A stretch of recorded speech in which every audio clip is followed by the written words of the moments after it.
We won't solve jack shit sitting still. I'm moving in a straight line till I get to the end. What? Oh, is that the coach? That's, yeah. Coach, the old guy. The old guy. I'm moving in a straight line till I get to the end. There's gold in them there hills. Yeah, he does sound like a prospector. Sure does. Welcome to Screams and Streams, the podcast that looks at the best and worst horror movies as rated on Rotten Tomatoes from 1970 onwards. I'm your host, Mike, and with me are my co-hosts, Chad and Sam. Be sure to check us out on Instagram. Our handle is @ScreamStreamPod. Also, check out our website, screamsandstreams.com, for more information about the films we are looking at. Just a warning, if you don't like spoilers, we recommend that you stop listening now, check out the film, and then rejoin us for our discussion. Today, we are looking at a film suggested to us by a listener. It is Vincenzo Natali's 1997 film Cube. It scored 63% on Rotten Tomatoes. Let's get into it. Sam, could we get our plot summary, please? Of course. 6 different people, each from a different walk of life, awaken to find themselves inside a giant cube with thousands of possible rooms. Each has a skill that becomes clear when they must band together to get out. A cop, a math whiz, a building designer, a doctor, an escape master, and a disabled man. Oh, no. I know. Oh my God. Like, why the fuck did they word it like that? I know. A skill that will become obvious. Each plays a part in their thrilling quest to find answers as to why they've been imprisoned. Yeah. All right. Yeah. Kind of, yeah. Yeah. Just the sentence before the list of their quote unquote skills was not great. Okay. Well, as we get into the maze of the cube, we've got a little drink to go along with it, our sinister sip. Today we are drinking the Rubus Cube from Booze on the Docks. Rubus? Rubus, yes. Okay. All right. Cheers, everybody. Cheers. Oh. Oh, I didn't like that. Punches you a little bit. It is tart. In like not a good way, like not a boozy punch, just Oh my. it hurts. Yeah, it does. It stings. That is not a pleasurable drink. Yeah, it is muddled raspberries, gin, lemon juice, and ginger liqueur. It's a lot. Oh. It like cleared my sinuses a little bit. Like It's another cough syrup special. it needs something, like it needs like some soda in it or something. Yeah. Yeah, it's Yeah. a little too tart. My mouth is dry. Yeah, like a ginger syrup instead of a ginger liqueur would have Yeah, I been Yeah. think so. Yeah. good. All right. Anywho. Let's get on to some better things and get into our first impressions of this film. It needs something. The look on Sam's face as she took the second sip was priceless. I don't know what we add to it. I've got ginger ale. I think we just tough it out, I guess. Okay. but Yeah. All right. Let's punch through. Okay. All right. Let's get into our first impressions. Sam, what were your thoughts on the film? So I had seen this before. The only thing I really remembered were the sliding like the doors and Okay. like, but didn't really remember anything else. I didn't remember any of the people, any of the characters. It is pretty unique. So I think I remember like the concept of it, but other than that, didn't remember much else. For the most part, I enjoyed it. Wouldn't be like top of my list, but it was something a little bit different. I think like, especially from the time, I think it was pretty unique as well. Overall, it was okay. Yeah. Great. Chad, what are your first impressions? I had heard of this film before and I'd seen scenes of it. I haven't actually watched the full film. Wow. Like, I remember it was on TV and I started watching it, but I fell asleep. And then I just never revisited it. But I actually liked it. I thought it was a good film. I liked the idea. I think 63% is a bit low. Mm. I don't know. I think it's kind of around in 70s for me. But I mean, there's some weird points in it. But overall, I enjoyed it. I thought it was a good film. Yeah. For me, this isn't the first time I've seen it. I've watched it multiple times, and this will come out of my Fright Done Right, but I'm a huge fan of the people trapped in a space film. And I think this is the one that sparked my love of it because it really was the first film of that kind. I really liked it. I liked the puzzle aspect of it, the escape room aspect of it. And I get what you're saying with like 63 seems low, but I think it got critiqued maybe not as an independent film. Like Judge is an independent film. It's a phenomenal work, but compared to like a like a mainstream horror or something that was supposed to be in the studio or in the theaters that was, supposed to get some money. I guess I don't know, but I thought it was better than 63. Yeah, I quite enjoyed it, and I was happy to go back to it. I was worried that because I hadn't seen it in a while that it wouldn't hold up in my mind, but nope, still enjoyed the watch. Absolutely. Nice. All right, let's get into our dissection of the categories with our Tropes Hall of Shame. Chad, start us off, please. I didn't have a lot because I thought this film was pretty original, so I didn't see a lot of tropes that we usually see in horror movies, but Killer Can't Be Killed was my first one. Like the cop just keeps coming back. Yeah. Right. I remember the final time I was like, come on. Like, this guy is dead. So that was my big one. Okay, great. Thank you. A couple of my first ones out the gate. Person that has glasses that needs them, they break at a crucial juncture. Yeah. And another trope that I had was just the cop doesn't like the loose cannon. Oh, yeah. I can't remember character names, but yeah, he just doesn't like Worth. Worth is the loose cannon. Right. Just on him immediately. Yeah. Sam, what were some of your tropes? Same as Chad. I didn't really have many that I was able to pick up, but I had the killer doesn't die, and I talk about him a little bit later with that in that regard.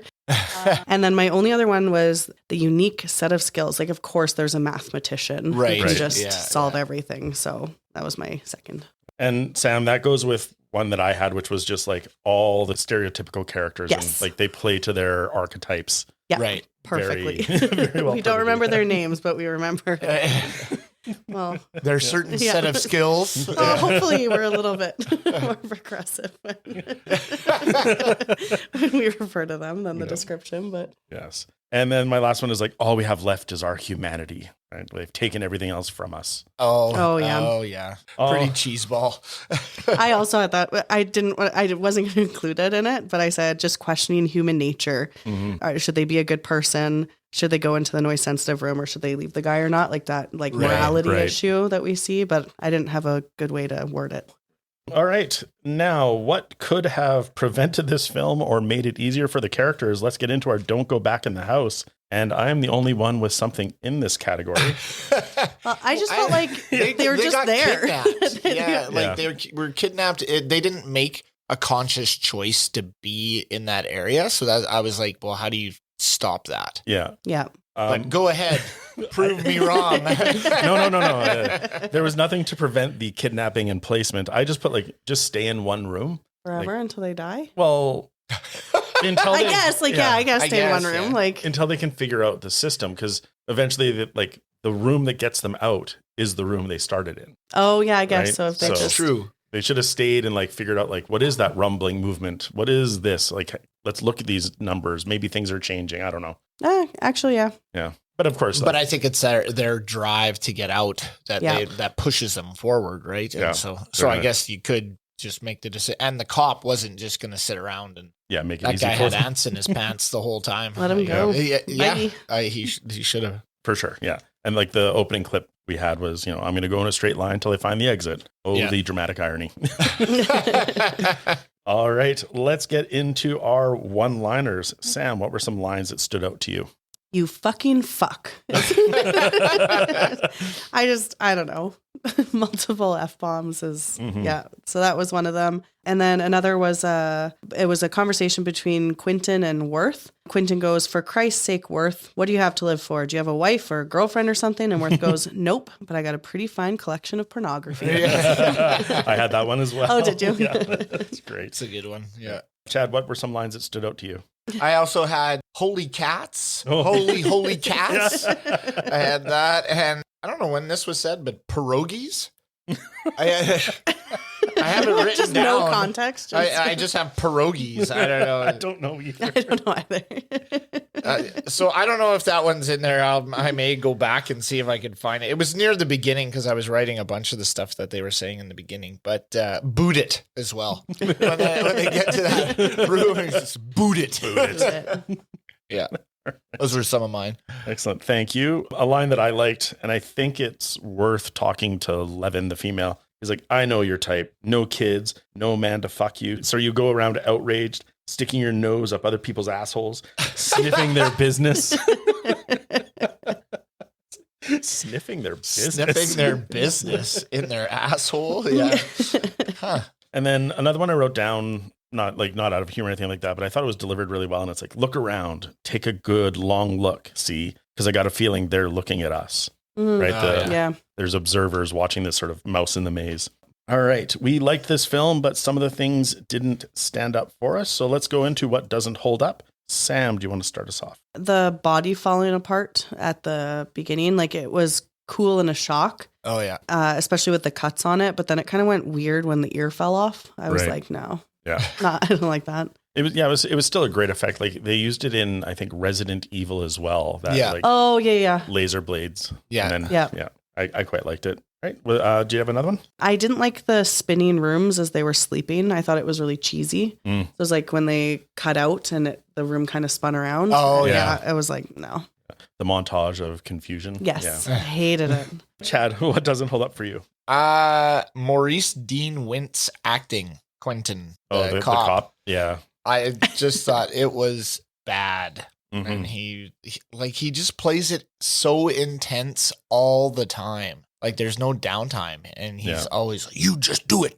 Like it just started to annoy me after a while. Yeah. Mm. And then cop's blood when he falls through the level. Yep. I have that as well. Yeah, it did not look good. Nope. It looked So- awful. All right. For me, one of the things that doesn't hold up in this film, and it goes along with Maurice Dean Wintz, your comment on him, but the panic scared acting at the beginning, Oh yeah. it felt like the actors needed to get comfortable into their place, and they weren't there yet. So it just Yeah. And my only other one, there was no other category for it, and I didn't like it. It was just too aggressive. But it was when Quentin says to Holloway, right, "You're dried up." Right? Like Holloway's all dried up, and it was. I think it's around that sexual comment as well. Oh Yeah. Oh, okay. Yeah. Yeah, sorry, that line that was about no kids going around, that was to Holloway, not Levin, but yeah. Yeah. Sam, do you have some more? Yeah, that just didn't kind hold of on that note, I just think like the languaging in general. So the way that they're like treating women and like professional women, Mhm. for one, just even in the description, like using a disabled man and Yeah. and like they keep calling him the retard. And it's just like, Yeah. like we've come so far, I feel, as a society. So that I don't know, don't like that. And then this might be unpopular, but I didn't like the ending, that it just kind of ends, that you don't really find out. With no answers? Yeah. And I don't, Oh, yeah. and I know some people might like that because like the answers could be really stupid. But I don't know. I didn't love it. Like, who was it? Why? What the fuck? What happened? Yeah. Yeah. Yeah. What goes on next? Why were they there? in the Yeah, first exactly. place? I'm like, well, so I didn't love that. It actually kind of made me bring down my rating a little bit. Yeah. Yeah. And then, like, you have to watch all 3 sequels to kind of get the full story. I didn't even know there were sequels. Yeah. So cool. Oh, really? Yeah, there's three other films in this series. And they all branch off of that first one. Like, Are they It's- all in cubes? Yeah, there's always a cube involved, and then but it tells you more of the outside world or what's actually happening. And Oh, okay. I can't remember if it's the 3rd or the 4th, but it's from the perspective of the watchers for part okay. of it. So you have the people in the security room or CCTV room, right. yeah, and their life. So I think I'd watch one.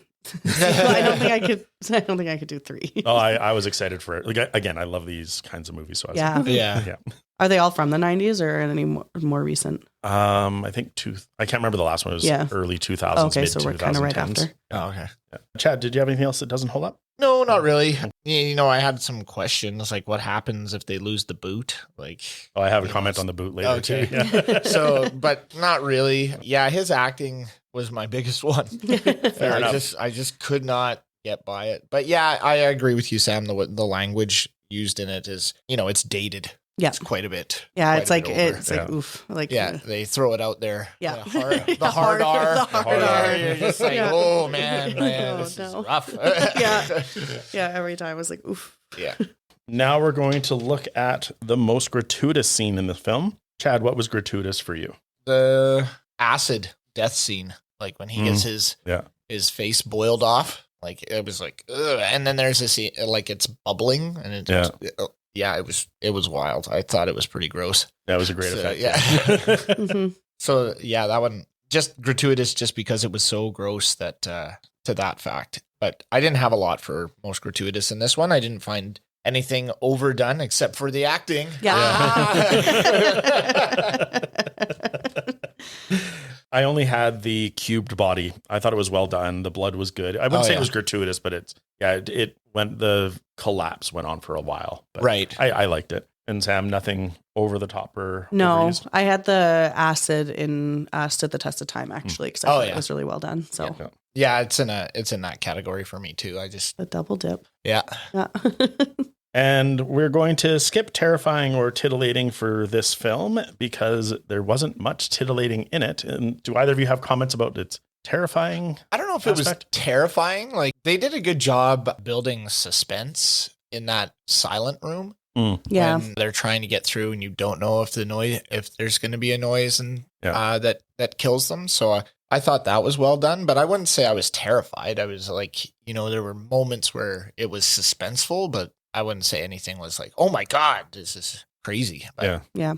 Sam? Yeah, same. Like nothing. Like I guess just like being trapped and as a whole, like the concept being terrifying with a bunch of strangers, and like I guess the idea of like not knowing if someone's in on it or not because the one guy helped like make it. So it's like that's a red flag there. So you don't really know who you can trust. So I think that in itself is kind of terrifying. But that was Worth, right? Was he the designer or who was the? I think so. I think it was. Renz was the one who dies early. Alderson, skinny older guy. Ren's the escape artist. He's the ones that with the boot. Yeah. So I think it was Worth. It was part of the design. Okay. Now we like the film and we'll find out why. Let's look at what stood the test of time. Sam, what stood the test of time for you? I really liked how their lips were drier throughout. Like as they went on, you could see how chapped their lips are. Yeah. And I find in a lot of movies, they don't show that. Like, you always see the beautiful actresses always have like the beautiful hair and it's still perfectly done. But this one, you could actually see the skin. And I thought that was really well done with their makeup. Mm-hmm.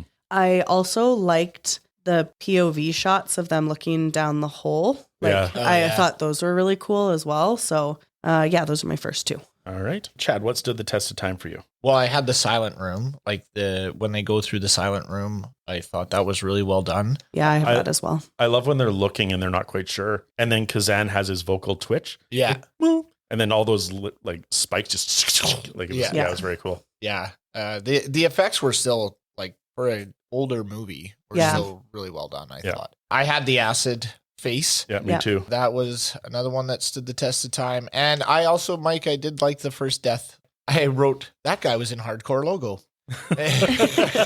First guy that jumps down and gets killed, and then it slices him into like Wonder Bread. I had, and within the first 3 minutes of the movie, awesome. Yes. Yeah. So we didn't need to build up to like when's the first death. It was right away. Right away. Yeah. One of mine was the set design or the use of the space, because they only built one full room and then just sort of had walls to look at through the openings. Oh, that's cool. Right. Yeah. The fact that they had so many different unique, and I also like the different unique rooms, the different types of traps and threats were good. Yeah, I like that too. Yeah. I like that. And then sort of, Sam, to go with your, like, we don't really see this in movies, because this is something that kind of always bothers me as well. But I put Kazan peeing was a test of time. Like, because in movies, they never have bathroom breaks. They're just go, go, go, go, go. And this was like, someone's got to be pooping in the corner, at some point. That and eating, right? Like they tend to glaze over that. Yeah. In horror movies or in any movie, really, you don't see them eating. You don't see them going to the bathroom. Not that you want to watch them go to the bathroom. No, but there could be reference to it or something. Yeah. Sam, did you have another one? No, I had pretty much the same as Chad. The Ren's death. Yeah, suspense in the quiet room. I said the concept. Still. Stood that whole, like you said, trapped, feeling trapped, and trying to work together to get out. I thought it was pretty good. Yeah, absolutely. Thank you. All right, now let's look at what made us laugh out loud. Chad, what was your laugh out loud moment? Suck on it. Keeps the saliva flowing. Like grabs that button and shoves it in. Is that a thing? Like, just... I don't know, but I was like, what? I've heard you can chew on leather to trick your body. Like, it'll cause you to salivate and make your body think there's satiety, but I don't know. I don't know if a button would make you salivate. Yeah, I don't know. Yeah, I have that in Hide in the Shadows. Chewing buttons a thing.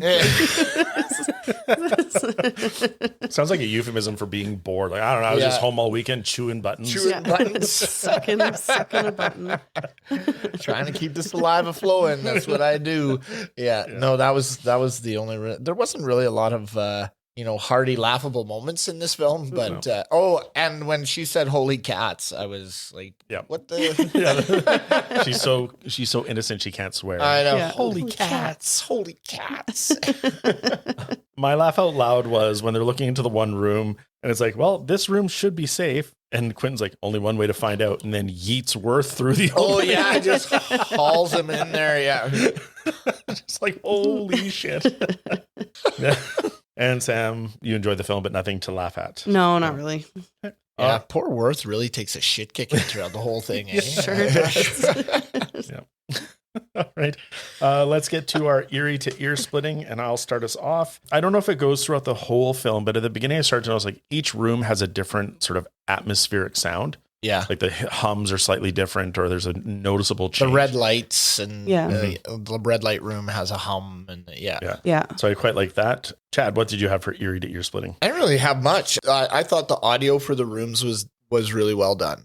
Like, just to piggyback off what you said, every time they went in, when the blades came out, you could you could hear that when the lasers came out, or even like the sound of the boot, like when they hucked the boot in there, it was their attention to detail with the audio was very well done, I thought. And there wasn't a lot of music to go to back it up or to distract even. Yeah, like when they opened the room and there wasn't like duh or anything like that. Like it just kind of was silent and you heard the door open. Yeah. And they looked in and then they had to figure it out. So I thought it was well done. It wasn't overdone. It was just there, and it became like it was a good part of the story. Yeah, for sure. And Sam, anything for the music for you? I think I'll just piggyback on kind of what you're saying too. Like I find often, especially in like the 80s, 90s, the sound effects can be too much, like the laser and the blades and stuff like that. But it wasn't offensive at all. And I think I don't know, I think they did a really good job creating that suspense aspect as well with the lack of music and kind of over the top. So I think they did a good job with that. All right, now let's get into the moments of the film that made us say, what the fuck? Sam, what made you say, what the fuck? When Quentin almost died trying to save the doctor, right? Out the window. Holiday, And then fucking dropped her. I was like, you psycho. Like, Yeah. fuck you. I was like, what the fuck? So yeah, that was my first one. And then him coming back. Like, we all knew he was going to come back because he never fucking died. Yeah. And I said, like, Quentin coming back. I knew he would, but holy shit. Also, how? Like, I don't believe it. So I was like, I didn't like that. Yeah. I was like, because he should have been dead. He should have been. Yeah. For sure, yeah. Yeah. And Chad, what was your what the fuck moment? Mine was actually the same as Sam's. It was when he let the doctor go. Yeah. Like, Yeah. Oh, I gasped. I was like, oh my God. like, and you could see in his eyes that he was gonna. And I remember being there. He's not gonna fucking drop her, is he? Yeah. And then he sure as hell does. Yeah. And then I was hoping that there was a trampoline down there, and then she. But none of that happens, and she just falls, and then he turns around and is like, I lost her, and like pretends that it was an accident. But yeah, the guy turns super creepy very quickly. Yeah. I was like, psycho, hate him. Yeah. That's what I wrote. In the director's commentary, they talk about Quentin and Worth, and then just like the story arc of the two. Like Worth starts as the bad, unliked guy, and then turns into the hero, and Quentin, who starts off as like the cop, he can help us, is the villain in the end. Yeah. It's a good little switch. And actually doesn't like provide anything to help them get out. No. Like all he does is antagonize them. Yeah. Like the math whizzes and the autistic guy really figure out the whole thing. Yeah. And Worth kind of helps out where he can, but he's just there beating up on people and he's such a dick. Yelling and screaming at them. Yeah. For me, my what the fuck was around the math, right? Levin is a math genius, apparently. And at one point... Whoa. No. Just wait. Throwing shade. It's like, just wait. This really bothered me because they're looking at the numbers and they've got 645 and 372, and they're trying to figure out what numbers are prime. And she pauses for a good 3 seconds of film, and she's like, not prime. And it's like, no shit. Anything that ends in a 5 or an even number other than 2 or 5, I think they're trying not prime. I think they're trying to show that she's like losing her mind. Like she's She's starving. She's chewing on buttons. I don't know. I was just like, oh, come on. Like, I had to Google what a prime number was as I was watching this shit, Mike. So, like, yeah, she's a fucking mathematician.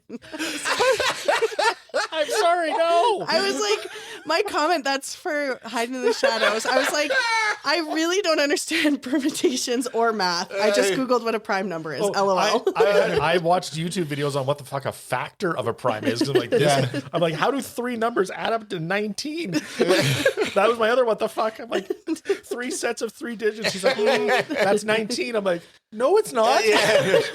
Unless it's 2 point something.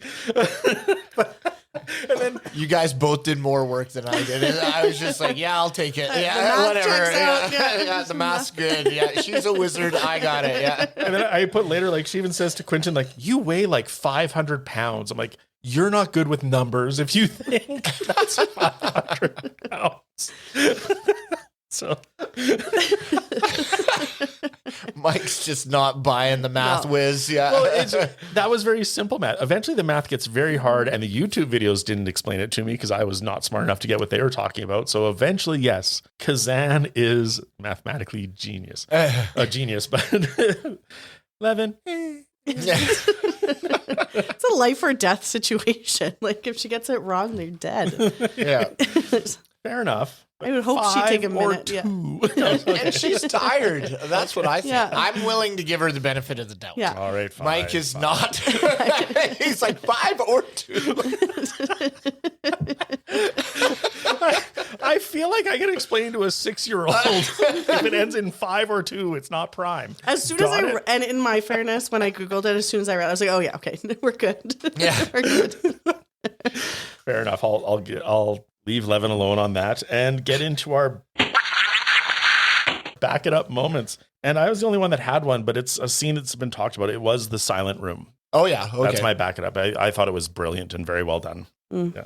Did either of you think back to anything? I don't really have a lot of back it ups. Usually when we get done the movie, I don't have time to go back and back up. If there was one, that would be it. I didn't really have one. All right. Thank you. Now let's get into what was hiding in the shadows. Sam, what was hiding in the shadows for you? I had is chewing buttons a thing, and then I was like, I don't understand permutations or math, LOL. And then I also said monkey bars are so hard. Yes. Yeah. Like, as an adult, monkey bars are crazy hard. Yep. And I don't know. Justin signed me up for a Spartan race. Oh. And like, he does this all the time. He's like, hey, guess what? Not so much anymore. He's like, guess what we're doing this weekend? And we're doing like a 14-kilometer. Sorry, this weekend. Not like you have 3 months to get ready. No, like, it's like, okay, you can just kind of run. So anyways, I'm pretty good at, like, I can finish them. You can just kind of run. But like, yeah, like, they're fine, and it is what it is. But the only obstacle I can't do is the fucking monkey bars. They are it's tough. so frustrating because I can do almost all the other ones except the monkey bars. Every time I come up to them, I'm like, fuck. Yeah. So anyways, they're tougher. Like when you're a kid, you weigh like what? 20 pounds. Yeah. You can swing yourself around, but I don't know. I've done monkey bars even when I was when my kids were little, and I remember getting on the monkey bars and just being like, "Holy smokes, these are tough!" Yeah, like the yank on your shoulders, it hurts. Everything like hurts, and you're just. I remember these being fun. Yeah, this isn't fun. This isn't fun. This hurts. I can skip 2. It's like I can't even get to number 2. No, it's like, I'm like, you gotta really swing your momentum, and if one arm drops, you're fucked. Yeah, it's over. Yeah. I would have died in that cube. Oh, most Sure. I would have just stayed in the first room. And I would have, and it would have survived. I would have survived. Yeah. It's like I'm not moving anywhere. And you still have your boots. You'd still have your buttons. My boots and buttons. For me, what was hiding in the shadows? The first one, I liked the idea of throwing the boots into the room to see what would happen, but they would run out of boots pretty quick. Like I was like, this is not an efficient. That was one of my questions. Like, what happens when you run out of boots? Yeah. I guess you just throw Worth. Yeah.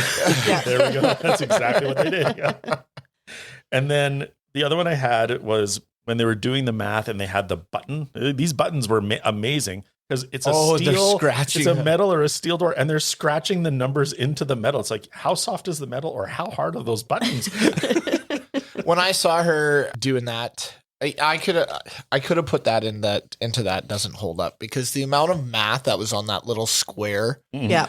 all those formulas and stuff she was working out, I was like, come on, you can't read that. No. Like that's Leave the mathematician alone. You guys are yeah, I know. just doing her best. For the most No, part, I'm not judging her on that. It's the button. I'm judging the button on that. I'm still judging her on 5 or 675. Is it prime? I don't know. And Chad, you didn't have anything hiding in the shadows? Yeah, just the writing on with the button would have been mine. Yeah. Oh yeah, and the boots. Like what happens when you're on a boot? Just you should start throwing your clothes. Everybody gets butt naked. Also, did none of I had a note in here, and I can't remember because it's been a while since I've seen it. Did none of them have socks? They were just barefoot in the boots. Because I have a comment here. I'm like, ew. Yeah, I think so. Yeah, they're all bare. That's Yeah.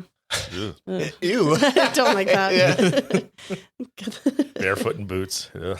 Yeah, and like random boots, like I think they had bigger problems. they're random people's boots, like because they're all But speaking of other things, I appreciated that like the women were in the same boxers as the men. There was no like men were in like loose baggy boxers and the women were in scantily like little panties. Like there was no get a attempt. Thong and a little lace bra. Yeah, like there was no sexualization. They were all Just dressed the same. Yeah. Probably because of the budget. We're like, we're going to Winners and getting an 8-pack. And casting accordingly. Jammy pants for everybody. Yeah. Fruit of the loom and ready to go. All right, let's get into our fright done right. And I'm going to start us off. I think this one got it right just because there's so many things that have followed it since. Like there's the film Circle, which I'd highly recommend, where they're all in a circle and they have to choose who dies each round. The Vault was an online web series you can find on Vimeo that all these people are in different rooms and they don't know why. They've got to communicate with each other to figure it out. And then House of Nine was this weird British film with Dennis Hopper. But again, 9 people in a house. How do you get out? Wasn't there one platform? Isn't that kind of that one too, where they give food or whatever and then it trickles down to the... Yeah, that's a great one too. I haven't seen that one yet. There's 2. The first one's better, but the second one's still pretty good. Oh, yeah. Sam, what was your fright done right? I think what you said, and I kind of said it at the start, where this was pretty novel, like for an idea and a concept, I think in the 90s. But yeah, there have been a few that have come out since. Like I noted Escape Room from 2019 was one. And I also said it gave like Saw vibes as well. Yeah. So kind of that idea where you were saying they have to pick someone to die kind of thing. I find that in Saw where there's like a problem they have to solve and work together or against each other or whatever. And it's like, someone else is kind of the... Cut this person open to get the key to... Yeah. And it does that like morality piece in Saw as well. For that aspect, I think I'd have to go with Saw just for like the gruesome and like that kind of stuff. But for the like... how novel the concept was in the escape room, I would give it to Cube. Yeah, for sure. All right, excellent. And Chad, anything? Yeah, no, I agree with you guys. I thought Cube, it was just like Sam said, like a newer idea. Yeah, and spawned some other ones, just like you both said. So I don't have anything new to offer to this category. So I just piggyback on you guys. I thought it was done well. Excellent. Thank you. All right, let's get into the research we did to help us to understand or discuss this film and get into our bonus features. Chad, what did you find as you researched the film? The film was shot in 20 days. Wow. Yeah. Which is crazy. Pretty fucking quick. Yeah. Like, especially with the amount of blocking they had to do for every shot. Yeah. And I also had the director deleted a final moment from the film in which it's shown what is outside the cube. He said when he was paring the film down in the editing room, it was the first thing he removed. Yeah. Maybe he just saw the fact that he's going to do some sequels. Yeah. So he's like, well, let's not. I didn't want to spoil it right away. Mm-hmm. So he must have known, like when he saw what he had, he's like, ooh, I got something. Yeah. Yeah. Sam, what did you have for research on the film? I had that all the characters are named after famous prisons. Yeah. And then I had a list of them, but I don't think I need to go through them. Nicole DeBoer says that she actually failed math in school. And that was the actress that played the mathematician. There you go. There you go, Mike. That's why she didn't know what a prime number was. Yeah. Neither did I. The budget for the film was $365,000. Oh, which is amazingly low for a film in the 90s. Yeah. The box office was a little unclear. I saw 10 million worldwide, but then it bombed in North America and It was the second highest grossing film of the summer of 97 in France, earning over 10 million just in France. Wow. Yeah. The French distributor even flew out the cast to do interviews because it was so popular there. Wow. Yeah. Yeah, and I just to follow up, if you don't mind me going in on that one, it was actually through the distributor, Cineplex Odeon Films, that it was given poor marketing. Like there was very little marketing for it in Canada. So that's why it was a bomb here. And then when it went to France, they actually sold the French film rights. So that money actually didn't come back to the movie. Oh, man. Yeah, so they lost that despite the fact that it was a huge hit in France. Oh, That Jesus. sucks. Yeah. So stupid. Chad, what else did you have? He originally wanted to shoot the film in chronological order, but had to disregard this idea because the doors on the cubes weren't working right. Because I have it that it was shot color by color. So red had the most dialogue heavy scenes. And they hated shooting in the red rooms. They said they liked shooting in the white, like nicer colors. The nicer but, lit one, yeah. But as soon as they did not like shooting in the red rooms. Yeah. Well, any long exposure to just red is hard on the eyes, Yeah. right? So I can see that. I just had one more, and then that'll wrap it up for me. But I thought it was interesting. The majority of the film was shot with handheld cameras. Wow. Oh, Yeah. that's cool. They must have been pretty small rigs too Yeah. to fit it. Like, because it was only a 14 by 14 by 14 cube. So it's not a lot of space for No. 4 actors, a camera person, potentially the director in the space. Yeah. Yeah. Wow. Right. Sam, did you have any others? I just had one more. The room color has nothing to do as to whether or not there's a trap or not. The colors sometimes signified what happens within them. So white represents discovery. Anytime the characters make some kind of discovery, it's within a white room.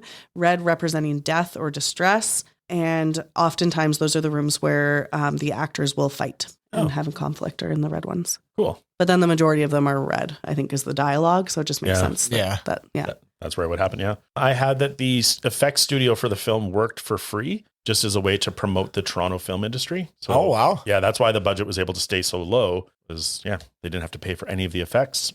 One little thing that I saw on, I don't know who the interview was with, but I think the director or the writer, and it's like, the movie came about due to something like this. This is a conversation like, we only have money for one set, one room. Oh, that one room could represent a bunch of rooms that look identical. Well, a bunch of identical rooms would be a maze. So why does a maze exist? Why are characters trapped in it? I think that's our plot. Just a very organic way to come up with it. Yeah. It won the award for the best first feature at the Toronto International Film Festival. So it did well critically, just poorly marketed. And international titles, nothing spectacular, really hilarious, but Bulgaria had The Cube of Fear. China called it Panic Side. And Taiwan's was Another Dimension Killing. So. Another dimension. So yeah, a little right. weird. And the rest were all just cube, like just. I was going to say, I appreciated that they aren't just cube translated. Yeah, I'll just read all 59 entries that are cube. and in Paraguay, cube. All right, let's put this film into our watchability scale, and I'll go first. I like it. I think for what it did in the creation of a genre, I think it's good to go back to see this. It really, like, other than like a little bit of a flaw with the math, the actors. Not going to let that go. No, I'm not. Just, yeah, whatever. Okay. The acting being a little bit over the top. I'm struggling between a 6 and a 7. But because it's independent, I'm going to be generous to it. I'm going to put this film at a 7. I think it is worth watching and hunting out. Yeah. Sam, what about yourself? I'm also kind of going back and forth in the 6 and the 7. I'm going to give it the 6 though. Just, I appreciated that they cut it and left us hanging for like the sequels, but that I think I wanted to know more. Right. Yeah. Fair enough. And Chad, where would you place it? I'm at a 7. I liked it. Yeah. I think it's worth seeing. If you can get through DeWinton's acting, you can you can get through, but otherwise I thought it was really good. So great. 7 out of 10 for me. Excellent. Thank you for that. And thank you to all of you very much for listening to us. Remember to follow us on Instagram. We are at ScreamStreamPod. Stop by our website, screamsandstreams.com, where we have information about our episodes, descriptions of our categories, links to our research, our watchability scale, and a page where you can recommend movies you want us to discuss. And please rate, comment on, and subscribe to our show on any of the platforms where you get your podcasts. Until next time, this has been Mike and Sam? and Chad. scare you later.